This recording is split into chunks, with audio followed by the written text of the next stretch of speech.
Welcome back, guys, to another Downtown Rams podcast. It's episode 277. I'm your host, Jake Ellenbogen. Joining me, as always, is Alexis Kraft, and this is the draft season podcast edition. We have two interviews today, fun interviews, both on the offensive side of the ball. First and foremost, we have Stanford tight end Colby Parkinson, and we have Virginia quarterback Bryce Perkins. We really enjoyed talking with them. Hope you guys enjoy the interview. Before we get into it, if you like what you hear, be sure to subscribe and leave a review wherever you get your podcasts. And lastly, enjoy the show. All right, guys, joining us on the podcast, we have Stanford tight end Colby Parkinson. How's it going, man? Thanks so much for coming on. It's going great, guys. Thank you so much for having me. Yeah, of course. We're excited to talk to you. And just to start this off, we just want to hear a little bit about how you got into the game of football. Yeah, so I've been playing football since I can remember. I picked it up because my brother started playing. I was about 6 at the time, I want to say. I was either kindergarten or first grade, playing little peewee tackle football. And I haven't stopped since. Loved the game ever since I was a kid and kind of have that passion in me ever since then. Yeah, of course, man. And kind of growing up, did you have a player that you looked up to, maybe modeled your game after? So growing up, my mom's from the San Diego area, and her brothers are huge Chargers fans. So at that time, it was Antonio Gates and LaDainian Tomlinson, Phil Rivers, all those guys. So I really looked up to Antonio Gates a lot, watched him play a good amount. So he was someone that I was watching since I was, 7, 8 years old when I first started watching football on the TV. Yeah, and, when it came time for you to play in college, you ended up going to Stanford. What was the main factor for you in choosing to go there? Yeah, so Stanford is an amazing place. Absolutely love it. And I had always wanted to go there. My dad, when I was probably in middle school, I want to say, my dad asked me what college I wanted to go to, just to have a conversation, nothing really, no point to it. And I said Stanford, and he convinced me enough and motivated me enough that I have to get it done in the classroom as well. And that academic drive kind of pushed me to want to go to a place like that and really pursue the other side of the school as well, and not just being a football player, but also being a student. And then obviously the great success that they had in years past before I got there, watching great tight ends like Zach Ertz, Austin Hooper, Levine Toilolo, Kobe Fleener, the list goes on. Really inspired me to want to be one of the next great tight ends to go through the program. Yeah, and I think, like you said, there's so many greats to go through that program. And I think, obviously when you're a tight end, you're looking at either Stanford or Iowa or Notre Dame. I'm sure I'm missing one, but, yeah. Those are pretty much the schools there. Obviously I think that makes a lot of sense for you. What would you say, if you have one, a favorite memory, a play, or even a game that really stands out to you, from your time in college?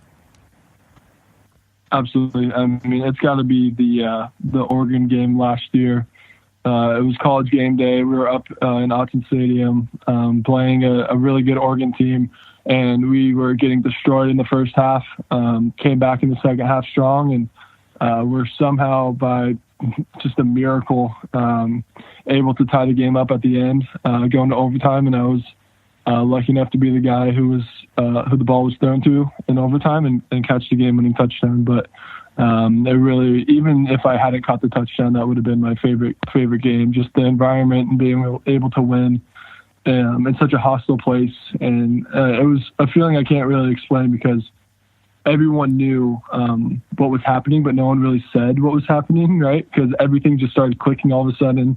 Joey Alfieri had this 98-yard touchdown return, fumble return, and then a sophomore walk-on comes up and makes a big play to force a fumble at the end, and then we go down and kick a field goal. The stars were just aligning, and it was a great experience. Yeah, it definitely sounds like it. And, you played with a lot of really, really talented guys in college, but you also went up against a lot of really, really talented guys. Is there any one guy or maybe two guys that stand out to you as being the toughest people you had to face in college? Yeah, so this might be kind of cheating, but I think the hardest two people I've gone against were Stanford players. My freshman year was Justin Reed. Going against him in one-on-ones every single day really made me a better player. He's doing great things right now for the Texans, and it was just it was an awesome way to push myself to compete. Learning from him, watching the way he practiced, it was great. And then another guy, Paulson Adebo. I mean, he's still at Stanford and one of the best corners in the country, and having people like that to go against every day and not just one game really pushes you to be a better player, better person, and it creates great bonds in brotherhood for sure. Yeah, and Colby, you're the first Stanford player that I've spoken with, this draft process so far. I really want to get your thoughts on KJ Costello, who is going to be transferring, quarterback that obviously you're very familiar with. But he's somebody, I was just actually in Mobile, Alabama for the Reese's Senior Bowl, and I got to tell you, he's got some buzz. There are a lot of people I could just hear talking about him in the stands. He's got a future at the next level. But what was it like to play with KJ, and what do you feel he brings to the table at the next level?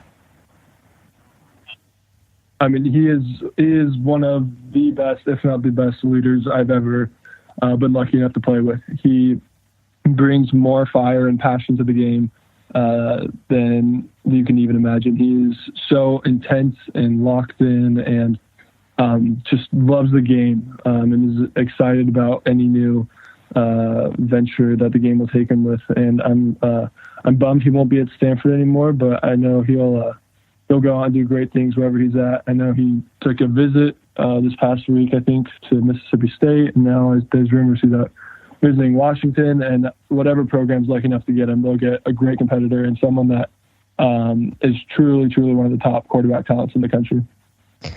Yeah, totally. And, just in your opinion, what would you say is your biggest strength as a player? My biggest strength, I think, is currently my routes. My routes and my hands. I'm a big guy, 6'7", and able to use that pretty well. But at the same token, there's a lot I can get better at in that area as well. I think I can crisp up my routes and come down with some more catches in traffic. But I think overall I've done a really good job with that, and definitely looking to grow that part of my game as well, though. Yeah, of course, and obviously we look at your strength, but is there a certain thing in your game where you're looking to improve on as we enter the NFL draft? So this past year, this past 2 years, the biggest thing I was working on is my blocking, and I think I've done a really good job and made some big gains, but there's a bunch of room to continue to grow, and especially as the competition will get a lot better going into the pros. Being able to handle myself at the line of scrimmage will be something that will be important for me to get better at, and I'm up for the task, and I'm excited to be able to work with some great coaches and fellow players to help myself do that. Yeah, and this is just kind of a fun question we like to ask, but if you had to pick one quarterback to catch a touchdown pass from in the NFL, who would that be? One quarterback. I mean, I think you have to say Tom Brady, right? I think that'd be unbelievable to be able to play for the Patriots and catch a touchdown from such a legendary guy as himself. Yeah, that's definitely not somebody we normally get on. I can't even just keep a straight face on that. Yeah, he's normally the one that we do get. But it's definitely a good answer. I do have to. We are a Rams podcast, so of course I'm going to ask you. It's early in the draft process, but I have to ask if you've met or spoken with the LA Rams yet. I've not. I've not done any of that stuff since I'm a junior. I haven't gone to any Senior Bowls or whatnot, so I'm sure that will come with the combine coming up at the end of February. Yeah, totally. We believe you're going to get interest from all 32 teams, and we look forward to seeing what you do and seeing your journey. But just in closing, in your own words, who is Colby Parkinson as a player, and who is he as a person? As a player, I'm someone that'll give you 100% all the time. I'm someone that'll put in the extra work, come in, show up on time, and do my part to help the team succeed. Not a selfish guy. I just want to see what's best for the team, and try to win as many games as possible. And then as a person, I'm first and foremost a son of God, someone that really holds that close to my heart and tries to live a life following the example of Jesus. So that's really what's important to me. And then after that, just someone that tries to be kind and, be as good of a person as I possibly can. Yeah, that's definitely a great answer.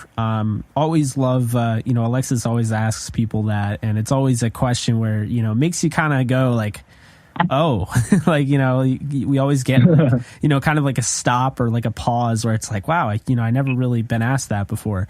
But hey, Colby, we really appreciate you coming on. It's awesome getting to know a little bit more about you. Glad I was able to ask you about KJ because, again, he's somebody that, is generating a lot of buzz. And I'm really excited to see you, and I'm sure Alexis is as well, go through this process because, it's definitely going to be grinding, but, the payoff is, quite honestly priceless at the end of the road. Right. Absolutely. Well, thank you so much, guys. I really appreciate you having me on. Yeah, of course. Thank you so much. All right. Have a good one. You too. Take care.